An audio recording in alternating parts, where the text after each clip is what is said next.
Hello folks, welcome back. Let's do a inside my head. And I managed to find a game with a high rated opponent, and I hope that it's going to happen. And it's a 15-minute game. And another e4, e5, which I'm really not that enthusiastic about. Oh, okay, so Philidor defense. Now that is a little bit more to my liking. The reason why I said I'm not very enthusiastic about e4, e5 is because I prefer to play such an early hour something more dynamic, something that is not really that symmetrical. And this is going to be such a thing now. This is a tricky variation in the Philidor. Normally giving up the center voluntarily is not a great idea because it gives too much freedom to white. The idea that he's following here is that he wants to expand on the queen side very quickly by means of c5 and b5. And one good way to prevent that from happening is if I drop this knight back from the center, exerting pressure on d6. Now, I don't like to withdraw my pieces from the center, however, especially not voluntarily, so I'm not going to do that. I first castle with the idea that if c5 ever hits me, then once the knight moves away, d6 is going to be chronically weak. The only question that remains is whether I want to put the knight here or here. The problem with e2 is that it blocks in the bishop. The problem with b3 is that it puts the knight on a very, very passive square. But I still prefer knight here because it allows me to develop the bishop, and if I manage to pinch this pawn, which I should be able to do, then the knight is going to be targeting the next dude up on c5. I think c5 was actually premature. I think he should have started off with b5 potentially, with the idea of b4 and attacking the pawn, and only then c5, so that the pawns come at me in unison rather than like this, because now after b5 I may be able to take this, and now he has to rely on dodgy tactics which don't actually work, and consequently the game essentially has come to a very abrupt end, because after bishop takes d6, rook d8, I have got e5, and for the life of me I don't see how he's going to survive that. In fact, I have got a very cute tactics on rook d8, which is bishop takes c5. Yeah, so he's not even going there. So we are swapping queens now, and there is very little left for him to do. I went through this opening rather quickly, sadly, which means that I'm not really telling you what's going through my head, so I will rewind this. In this position, a lot of people developed a bishop to e3 and then do this queen d2 castle setup. The reason why bishop f4 is actually better, because as you could see, the d6 pawn becomes very often a target if he decides to expand on the queen side, which is really the only plan that black can pursue in this position, because if he's not playing for c5 and plays for knight d7, knight c6, then his position becomes very passive. And so the reason why we put the bishop on f4 is to discourage the c-pawn moves, which, by the way, positionally speaking, are bad anyway, because it creates a backward pawn and a weak square on d5. But because of this very fluid pawn mass that is coming at me on the queen side, it sort of compensates for the weakness, and that is what bishop f4 is supposed to prevent. And also on bishop e3, in every single opening under the sun, knight g4 is always a super annoying counter-attacking move that hassles the bishop on e3, and it doesn't really have a convenient square to go to. So that is all the reasoning behind my bishop f4 move, and what came after, I believe, was a very logical follow-up. When ahead in development and when controlling center, castling opposite wings is always a good idea, because it adds to the advantage that we already built up. Okay, so now we are heading to an endgame where he has got very limited chances of survival. That is, none whatsoever, unless I stuff it up very badly. c5 is hanging, so now I feel a little bit more justified than normal with my knight b3, because now this is very difficult to defend. I expect knight b d7, against which I'm going to play f4 with the intention of e5 and pushing him further back.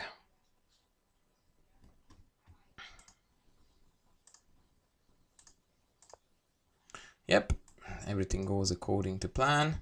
Now the problem with this scenario when the knights are guarding each other.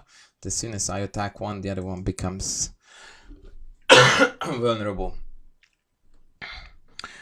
I expect now b6 or b5. I would have played b6 probably, because c5 needs a little bit of defending. So now I've got two options. Now one of them is to develop the bishop, and the other one is to play immediate e5. The advantage of... Nah, we go e5. I don't want to push this dude back as soon as I can, as far as I can. I expect knight e8 now, but he went for knight g4, which is potentially better. The reason why I didn't reckon with this, because I thought that this is gonna hurt, and I still do think it hurts. So let's see what his plan is against bishop e2. Whenever you can develop a piece with a tempo, that should be top priority, and it should only be discarded if it's very obviously bad, which it is not now. Plan is to put the bishop on the long diagonal, hassle the rook, deny bishop, move out here, and then double up. Once again, the position plays itself, and it flows really, really nicely.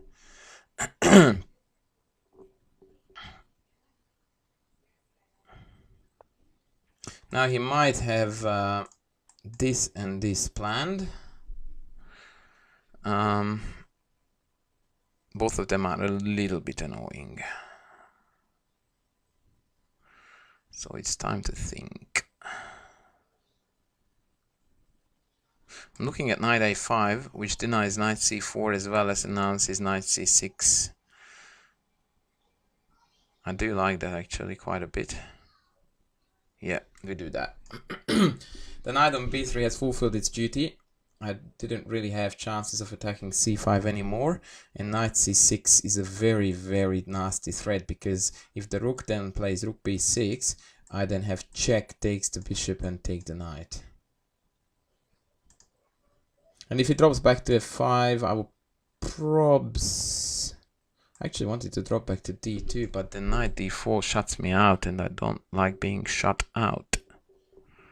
So therefore I'm tempted to play rook d5 to still maintain my threat, although it blocks off the diagonal, which doesn't feel right, but I don't want this knight to annoy me here. So if knight d4, now knight c6... Oh shoot, I'm talking nonsense, I can't do that. Okay, so clearly morning is still young. Knight d4 is a strong move for him now. I might have to adjust my plans slightly here.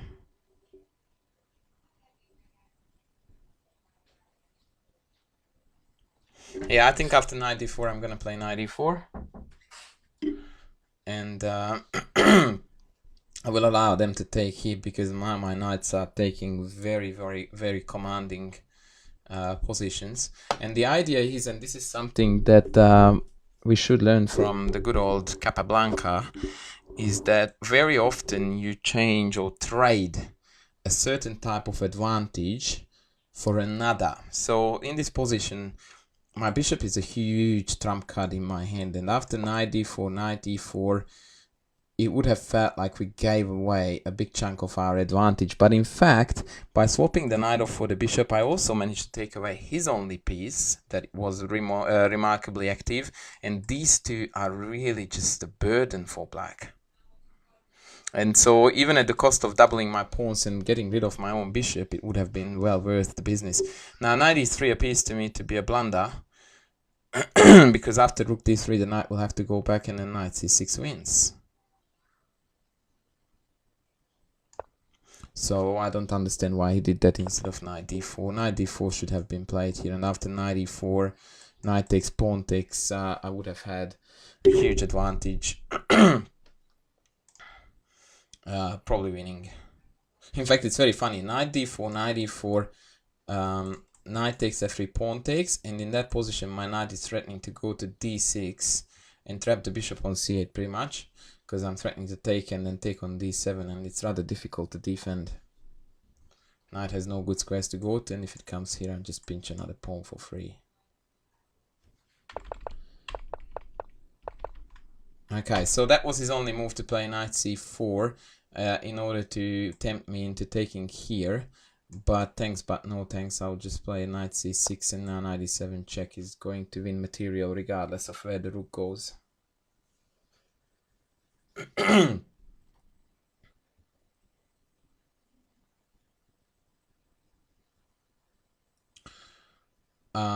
Yeah. I don't know what I expect now. Resignation, probably.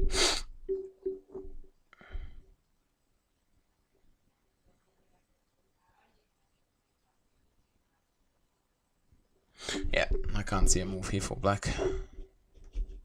So these two pieces on c8 and d7 basically were the reason of his downfall. And yeah, now he's shredding more material. And the only thing that we really need to keep in mind in such scenarios is that once you are this much ahead, you really have to play very powerfully and forcefully so that you immediately realize the advantage and you don't give them a chance to bounce back. So now my threat is the very primitive rook d8, swapping off their rooks and then penetrate with the other rook on d6. Knight e4 would have been also strong hitting here. But I just like to bring my last dude into the fray.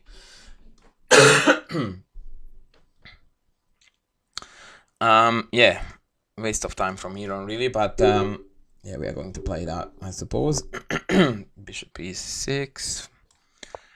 So yeah, when it takes 22 moves to develop a c8 bishop in a game, that sort of tells you that something didn't go according to plan in that game. Knight d7. He's playing reasonable moves now, it's just too little too late, really. I'm gonna come to the center. Please note that bishop takes here is nonsense because I trap it in. And other than that, I'm planning on playing g4 f5 for one plan. Knight g5 hitting these two is another. And rook d6 is my last one, which is what I primarily was planning on. And I want to take this now. That's the tactics that I'm hoping to get in.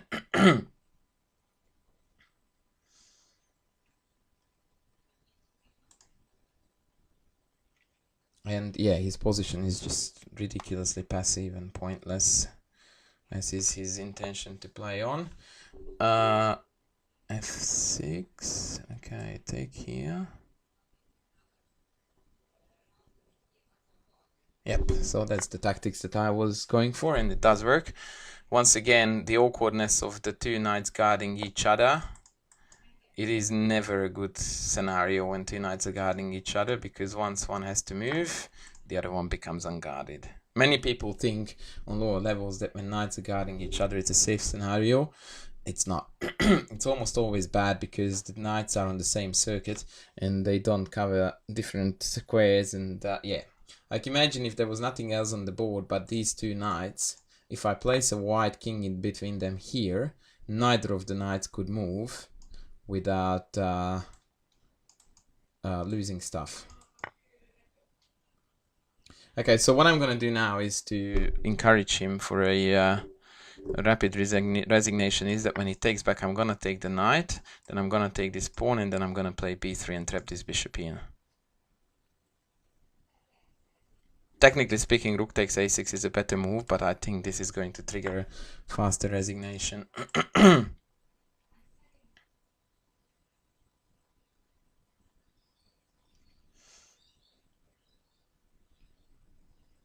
The fact that he's thinking is a good sign. Come on, mate.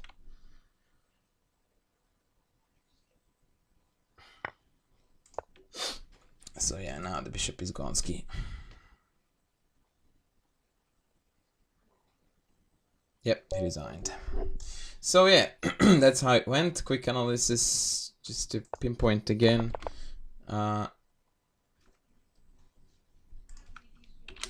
What's happening? Philidor is definitely an opening I would steer away from because it's very passive, and as such I would not recommend it to club level players.